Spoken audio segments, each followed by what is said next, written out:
It's time to talk about what's going on in America. It's time to talk about what's going on in the workforce and in the homes of the American middle class. It's time to talk about the status and the future of today's economy. It's time to talk labor with your host, Jerry Williams Sr.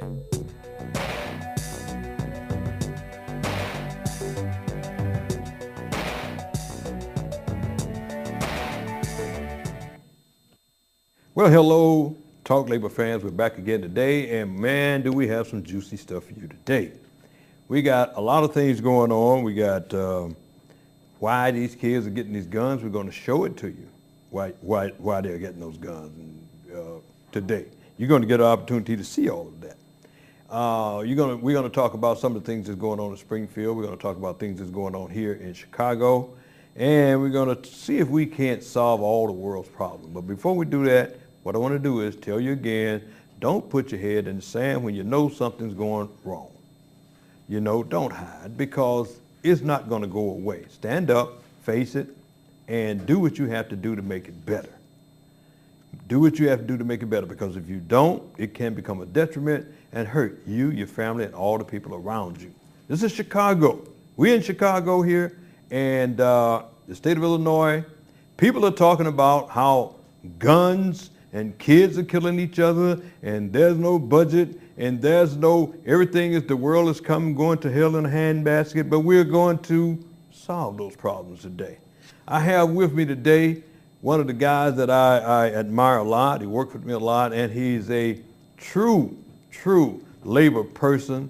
Won't you all welcome Ronald Roach. Ronnie? Hey, Jerry. How you doing, man? Pretty good. How about you? Hey, man, I'm doing great, and good to see you again. Good to be here. Listen, one thing I want to do before we get started, because we got a lot of stuff to do today. Yes.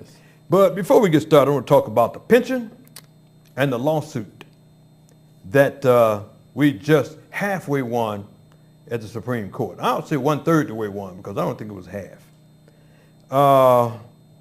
With this lawsuit, it was a long, ongoing, drag-out battle, as you know. Right.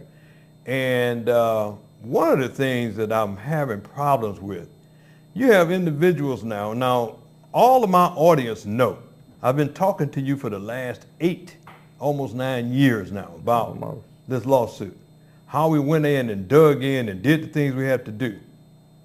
Now you got people running out there saying, oh, I did it all. I did it by myself, and I was this and I was that. Total lie.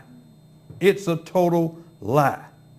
You all know from watching this show what happens. And whenever I talk about the lawsuit, I always say we did this, and we did. We meaning myself, Ronald Roach here, Tommy Sams, and Matthews. We sit down and started this lawsuit. Now, everybody didn't follow through, but I'm not going to point fingers as to who did not follow through. But the ones that did follow through, I commend them for doing the work that they did, because it was a lot of work. Some people were grandstanding, some people were actually trying to get things done, and we did. I want to commend Tommy Sams, who was the president of AT Local 241, who reached out to fight for his people and almost lost his job fighting for his people. But he was able to save his job and able to put some things on the map. These are things that happened before he came into office. He tried his best to straighten it up. He was one of the few people from the local to step up. And just want to give him some great acknowledgments, because this man, showed a character, and that character that I saw, his members saw, because they put him in there as president of local. And they're finally getting that local back up off the ground and moving forward. Everyone is talking about the type of work that he's doing. Of course, you're going to always have them haters just trying to run for office or go out and campaign and do the things that they do. One of the things that they need to learn is this. Folks, I'm going to try to tell you this, try to make you understand it. All the intelligent people understand this. You have a battle not within your union. You have a battle at the city and a battle at the state. They're trying to cut your neck. They don't give a damn about you. And if you're trying to battle the people that's out there fighting for you, then you got a problem. You need to be set aside, and I encourage people that are out there fighting for the membership, continue to fight for the membership. Ignore the idiots.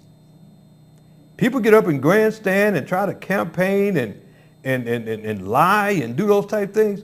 Move on. Don't wallow in the mud with them, because you'll get dirty. So continue to do the things you do. Continue to fight. I noticed that some of the people that were adversarial with this president is now over there working with him. Isn't that a good thing? I heard somebody say, we should never work with the other guys. What the hell is wrong with you? There's no gangs here. I'm in this gang and he's in that gang. There's only one gang, and that's the damn local. Understand that. Anybody coming from the outside trying to do anything to destroy you, kick them to the moon. Okay? There's only one gang. That's the ATU Local 241 or ATU Local 308. Those are the gangs that you deal with, because you are under attack. You are under serious attack. Don't be a fool. Now that I got that out, Roach. Okay. You done vented a little bit, huh? Yeah, I had to vent a little bit, because when I see that idiot type of things going on, people that probably need to be sitting down somewhere in a rocking chair, doing things that they shouldn't be doing, it just bothers me, and it's about this membership. You want to make this membership strong. So all this other stuff, folks, forget about it. Forget about it. But we want to talk about some things. We talk about corporate welfare. Right. They're talking about how these clowns that's running for office, like Donald Trump and the Trumpettes and all these people, these people, we're going to put up a wall and kick the Mexicans out, and the Muslims, we're going to do some strange things to the Muslims. And okay. He ain't said nothing about us yet, but trust me, he got his eye on us too. Yeah, African Americans and the Chinese and all you doggone people, we gonna do this to you. If they get a chance. But folks, here's the serious part of that. Corporate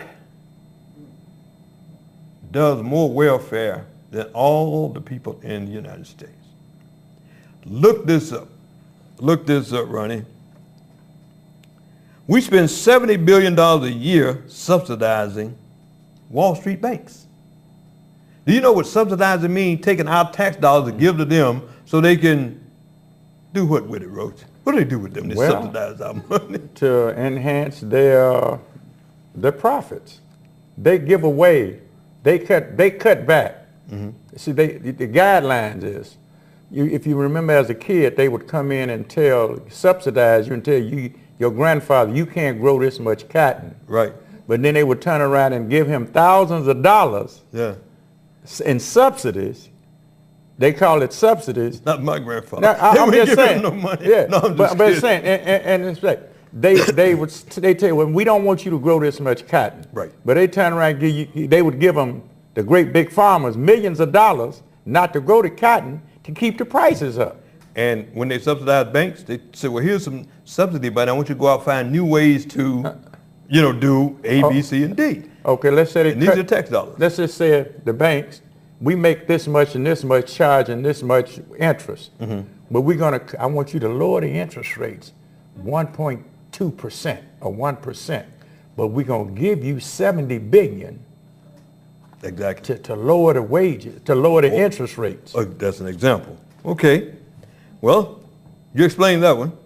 I hope we understand that. It's just one little thing that Ronnie was talking about when they're talking about subsidizing. This is $70 billion a year, folks. Everything I'm telling you, go and look it up and you'll see for yourself exactly what it is. And you can go right along with me on the screen here. We do $38 billion subsidizing for big oil companies.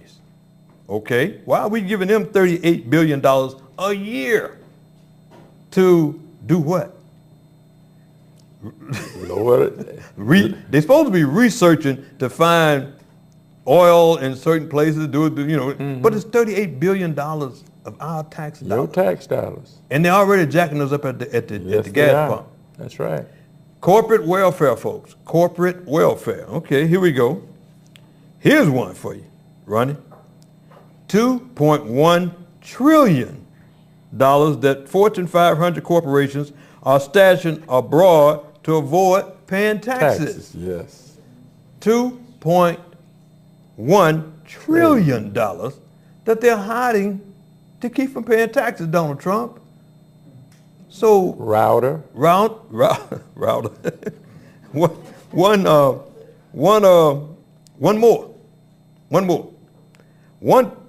153 billion a year we spend to subsidize McDonald's and Walmart. Yeah, for low-wage workers. A lot of people didn't know that.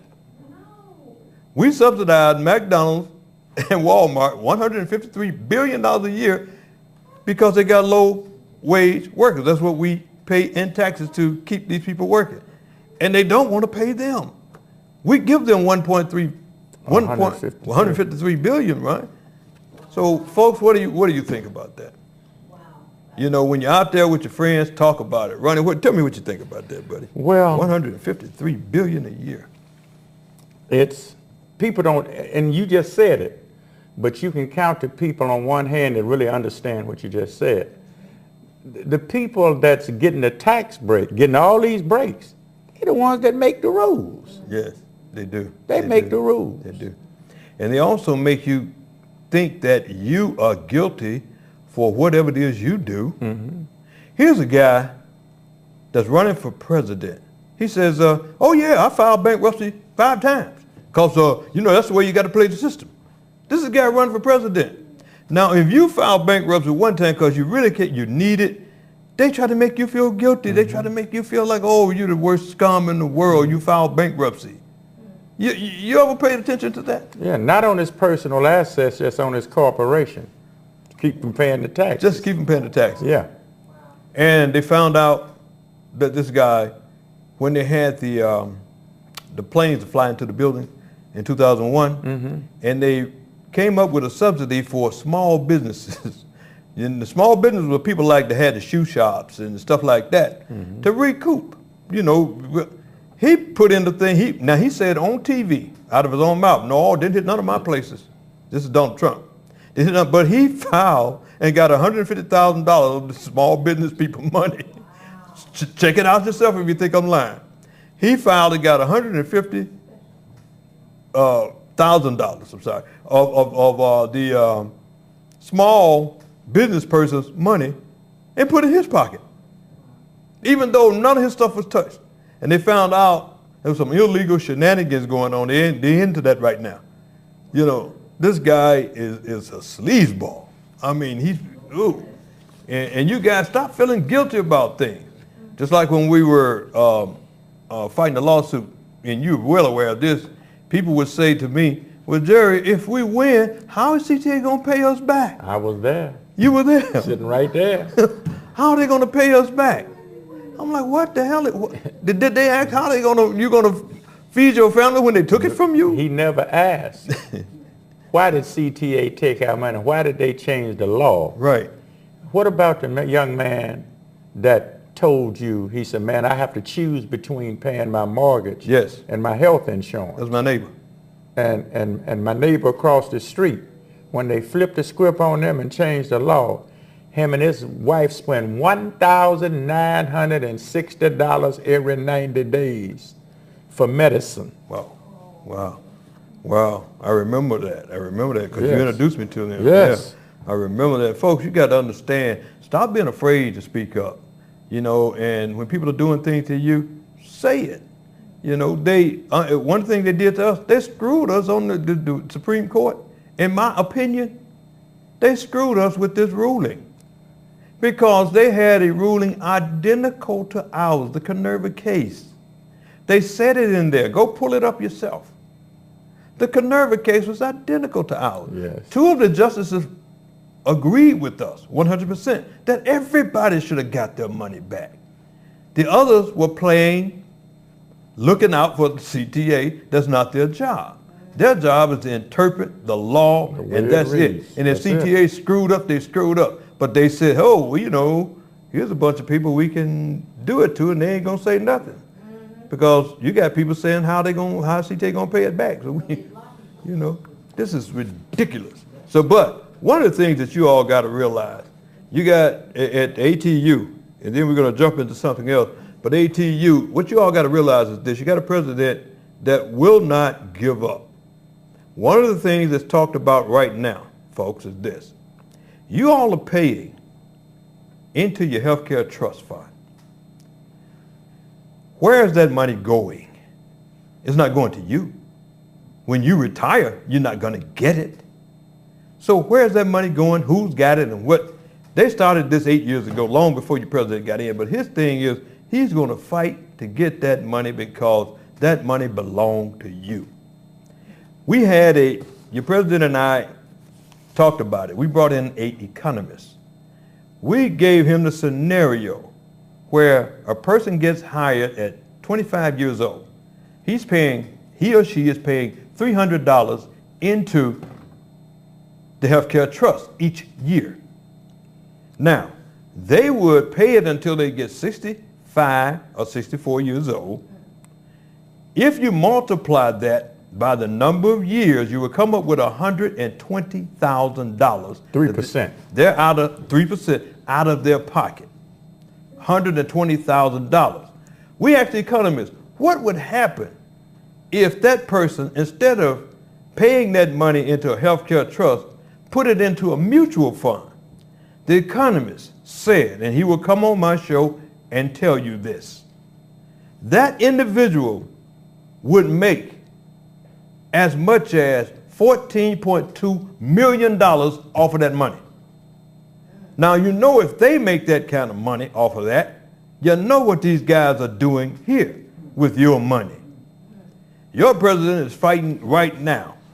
And people say it's a lost cause because these guys did what they did before he got in office. There's never a lost cause. He's fighting it for you now to try to get that turned around. That's your money. Not going to allow these crooks to keep doing what they're doing. And yes, I said crooks, to keep doing what they're doing. Now, if you don't like it, put that in your pipe and smoke it. All right?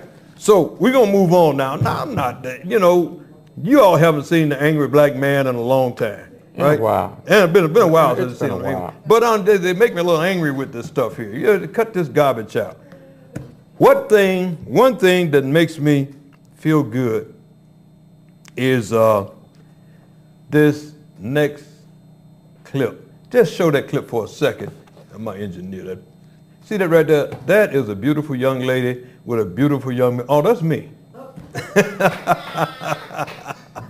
Well, for some of you all who don't know, that's Grandpa. That's my granddaughter.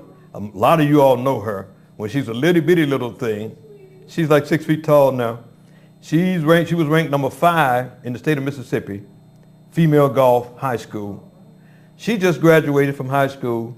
Her high school had 328 graduates. She was in the top 25 academically.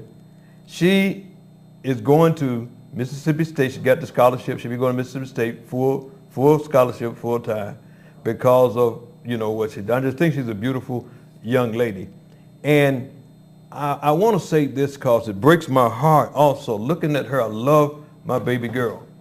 But another young lady that should be graduating right with her didn't make it because some old damn fool shot her and killed her, and that was Adele Pendleton. Adele Pendleton, for a little history, Adele Pendleton was the same age as my granddaughter. Adele Pendleton's grandmother and I graduated together in 1967. We graduated from high school together. As a matter of fact, we were like girlfriend and boyfriend. That was way back then. I would say this to my wife, so she's looking, you know, way back then, you know. We didn't do nothing but hold hands, you know, that's all. But no, we were. And when I heard that, and I heard that that was the baby, oh man, it just floored me. It floored me. And it makes it so hard, you know, when when that type of thing happens. And but I look at baby girl there. Her name is Ashley Rose, and Ashley Rose, I say Williams.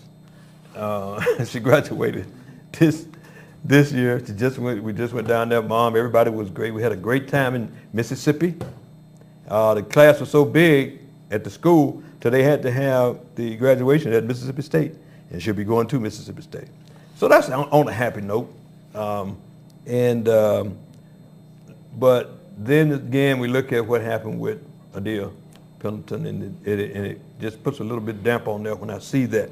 But one of the reasons I talk about that is because you young kids, if you look at this show, and I know you watch this show because you respond when I put the young entrepreneurs on and I put the young artists on, you respond to the show.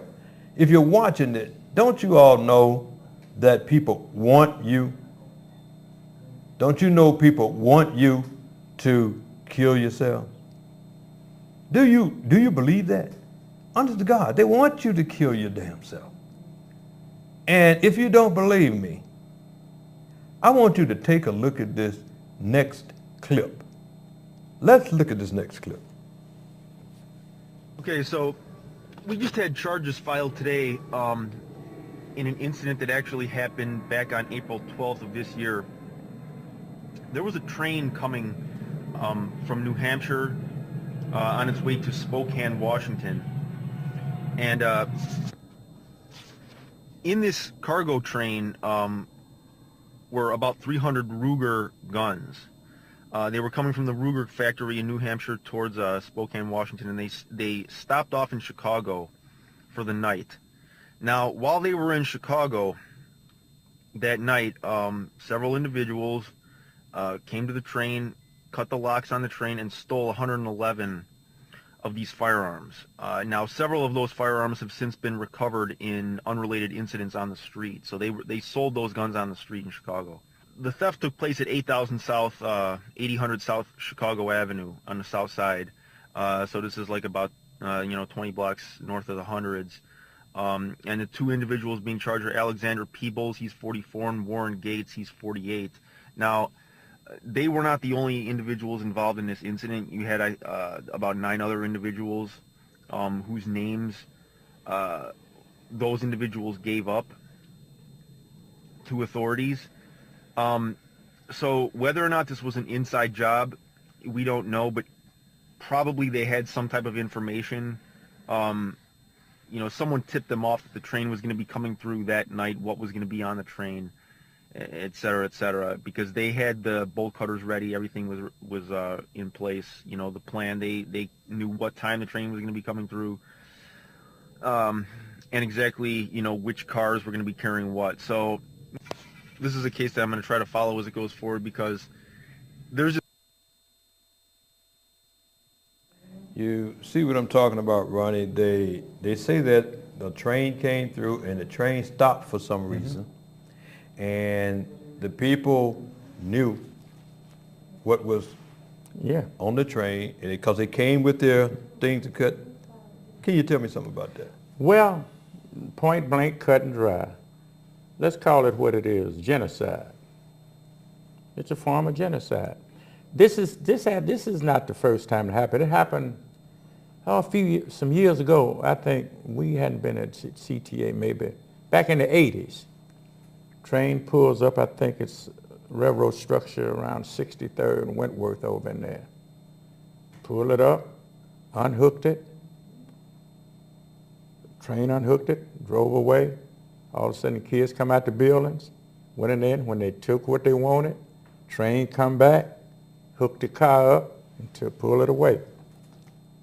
Now understand, there's no black gun shop owners in the country. You can't find a black gun shop owner on the planet. You can't find a black gun shop manufacturer on the planet. I didn't know that. No, not a one. So don't you think it might be strange? You tell me that we're killing our children, but where do the guns come from? Wow, that is heavy. That is really heavy.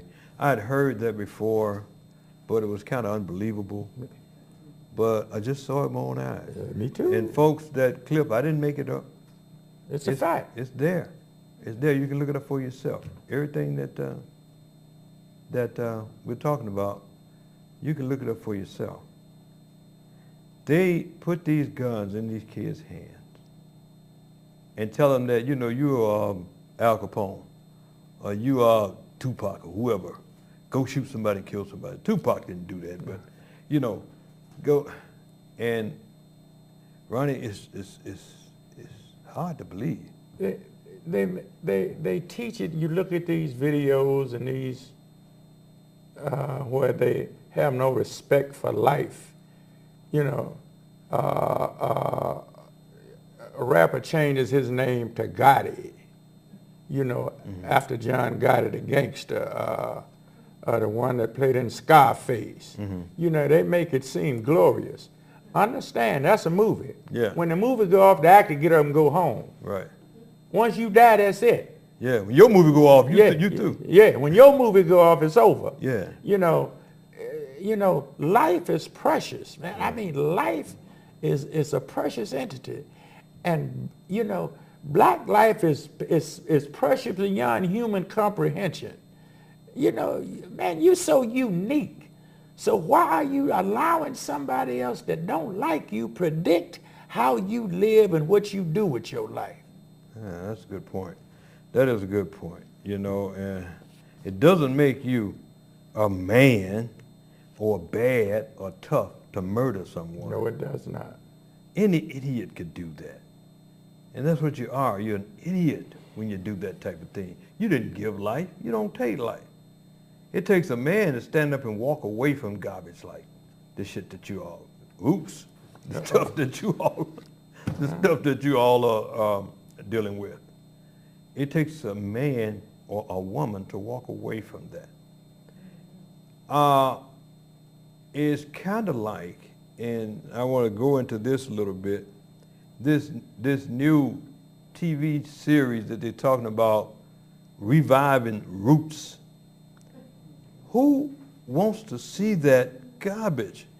A good friend of mine just told me, and it just makes so much sense, that the guy said, well, you know, Snoop Dogg said, nobody want to see that. And what's his name, Terry Smiley was talking about, or whoever it was, that, you know, you need to know your history. He said, wait a minute, if you're going to know your history, go back to when you were kings and queens. Don't stop there. You want to know your history? That was my buddy, my friend W.L. Lillard mentioned that to me. Right. I thought that was such a great thing because it makes sense. If you want to know your history, go back to your history. This ain't your history. This is some garbage that they laid on you. And now they want to come back. Another thing he said, Ronnie, was this one. Okay. He said that black lives, people running around now talking about Black Lives Matter, and we're going to show you, and we're going to do this, and we're going to come at you because Black Lives Matter. He said, what did they do? They put out another Roots to show you get back in your place. Stay in your place. Get back in your place. You know, no. Oh, man, will I watch that? No, because I get tired of watching movies where we're down, oh, master, oh, no, no. No more of that. That stuff is over. We sick, master, we sick. Is us house burning? Is we house burning, master? So we go. So we get to things like that. Just something you have to think about. And I'm not telling you how you should live your life. And yes, I am. You stop watching that stuff. Stop watching that stuff. I'm gonna tell you like now. Stop watching it. When I see it, when I see stuff like that, and if I'm at home, I'll get up and turn the TV. I'll get up and go, because I'm not gonna watch that.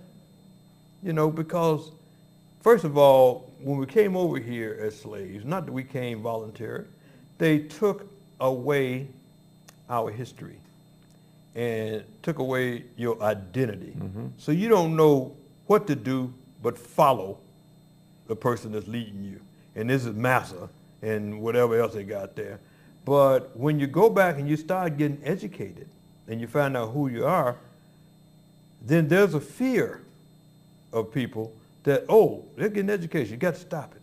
This is why you got people that holding up funding education. This is why you got people coming in saying they want to charge you, these college kids, $100,000, you know, for tuitions to go to school, and you got to pay it back in double-digit interest and stuff like that, because they don't want you to get that education. Don't want you to know.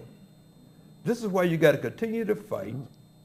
Continue to fight. One thing I say to people running with that members of Black Lives Matter, when I ask you if you say Black Lives Matter, and I said, well, do you vote? And one guy said, no, I don't vote. Well, then I said, well, Black lives don't matter. Don't matter to you. Because if you don't get your butt out there and vote, you don't matter. You don't matter. And you better be intelligent with what you do.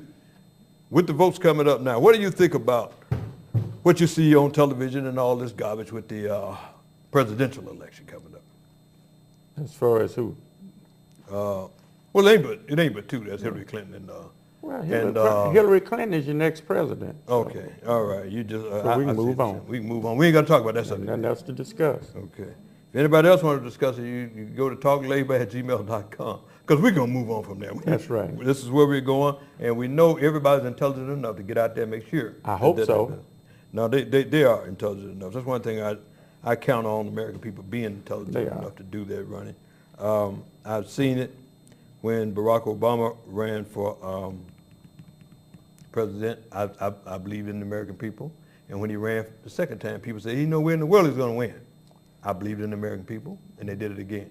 Right now, as much as they've attacked Hillary Clinton, all for 30 years, she's still the best candidate out there. I don't want to hear nobody tell me, well, I vote for the lesser of two evils. Get out of my face with that. You listen to what you see on television. But I said we weren't going to talk about that. We're going to take a break, and we're going to come right back after these commercials. We'll be right back after these commercials. We're going to got some more juicy stuff for you.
Well, we're back. We had a little technical difficulty there, but we're back anyway.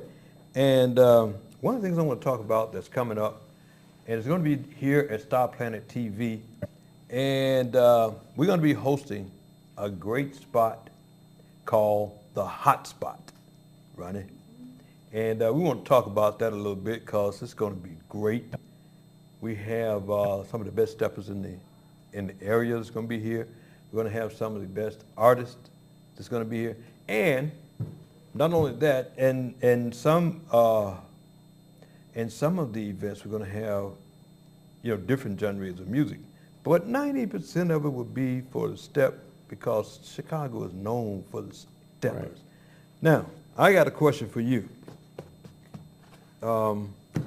Two questions. Can you step, and how well do you step? No and no. Okay. Are you willing to learn? Because these people here coming, they'll teach you how to step. You can look real cool.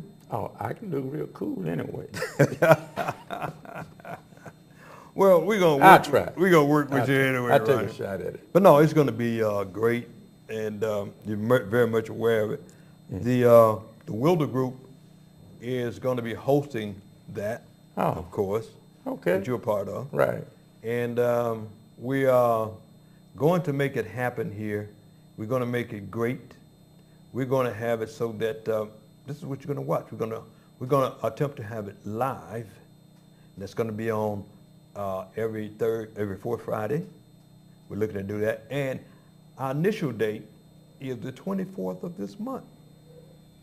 And we're looking to have one of the hottest artists with one of the hottest songs in the Midwest, and that's Miss Meshon Young. Yes. You saw her before. Yes. From Detroit. That's right. She's going to be our first guest on the 24th. Okay. And we're going to have some of the best steppers in the area here to show us how good it is. And we're going to have some contests too. We want to know who is the best stepper in the area. I know my buddy say he is, and man, I ain't seen nobody outstep him yet. Marzette Griffin. Me either. Man, that cat can. If he's a little bit better than I am. I'm not. Just a little. Just a little bit. Just a little. But no, he's the baddest cat. But then there's some more that says, hey, you ain't seen nothing yet. So we're going to see that at the hot spot, which is going to be at 28 East, 112th Place on June 24th, 2016. Right? Right. Okay. And we'll get you more detail as we go, because flyers and social media, you'll get it all out there. And we want you to come down. If you can step, come on down and show us what you do. It's going to be an enjoyable atmosphere, and I think you're going to love it. You're going to love it. One of the things, one of the people we're going to rope him in. That's the guy with the hottest stepper song in the nation. And he's got more. He's written songs for people that you wouldn't believe. Like he did the production for the song that's really hot by Meshon Young. Right. Something About You. You heard that Yeah. song. Is that a bad song? Yes, it is. That is a bad song. And that's T.L. Williams. And let's get, see if we get that clip with T.L. Williams. So you get a little bit of what we're talking about. I'm going to try to get him here. We're gonna have him here. Not 24, but we're going to get him here. Can we get that last clip?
Yeah, okay. So that's T.L.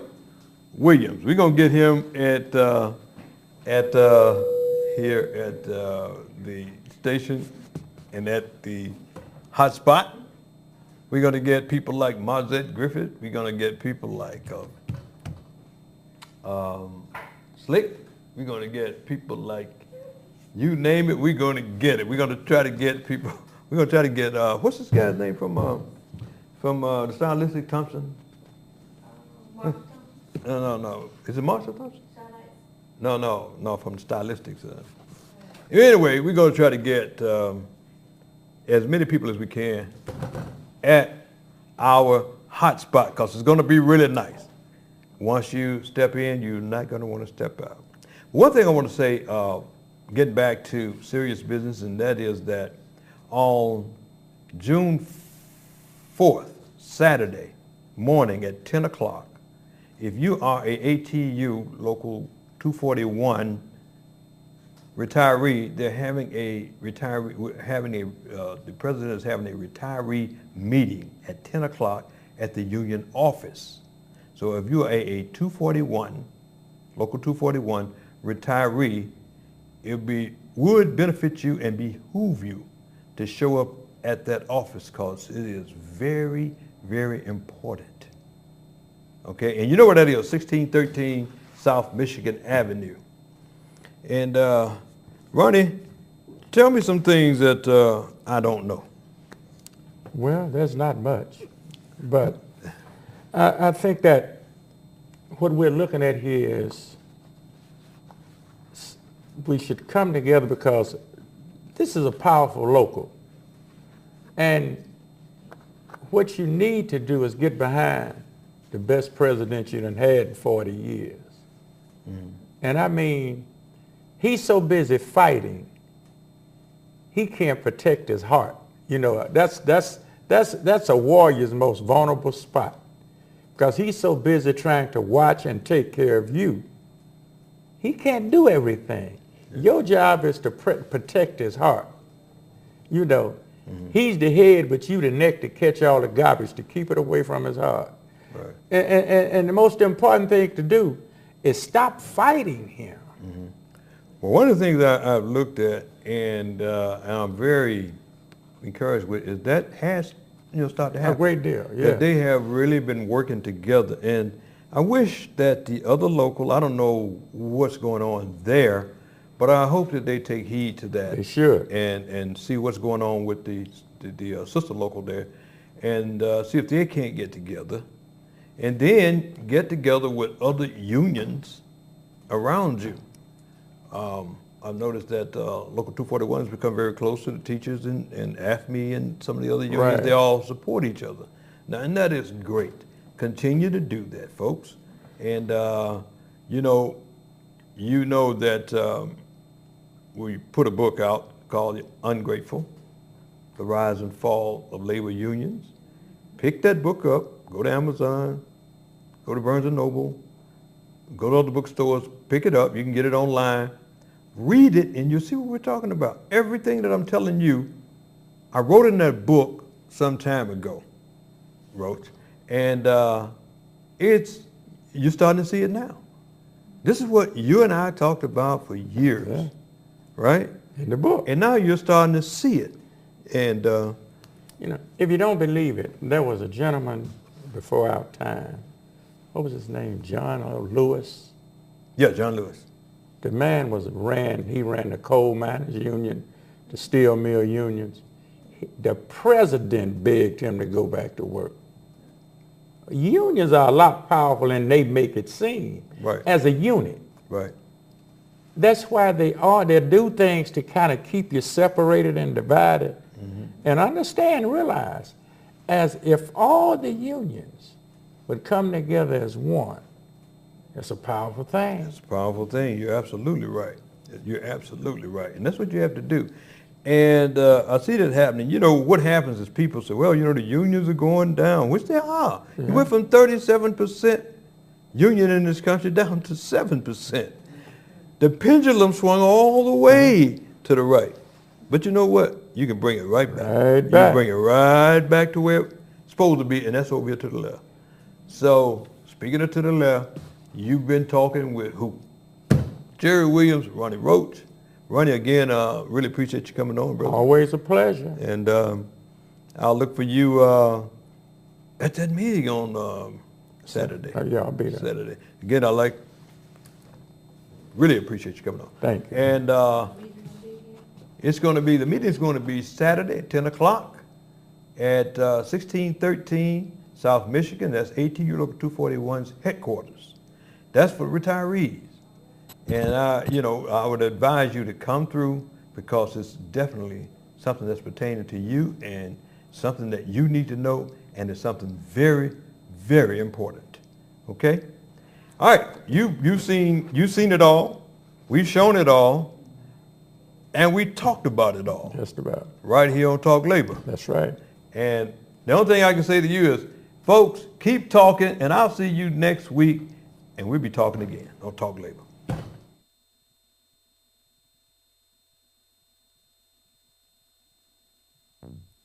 It's time to talk about what's going on in America. It's time to talk about what's going on in the workforce and in the homes of the American middle class. It's time to talk about the status and the future of today's economy. It's time to talk labor with your host, Jerry Williams Sr.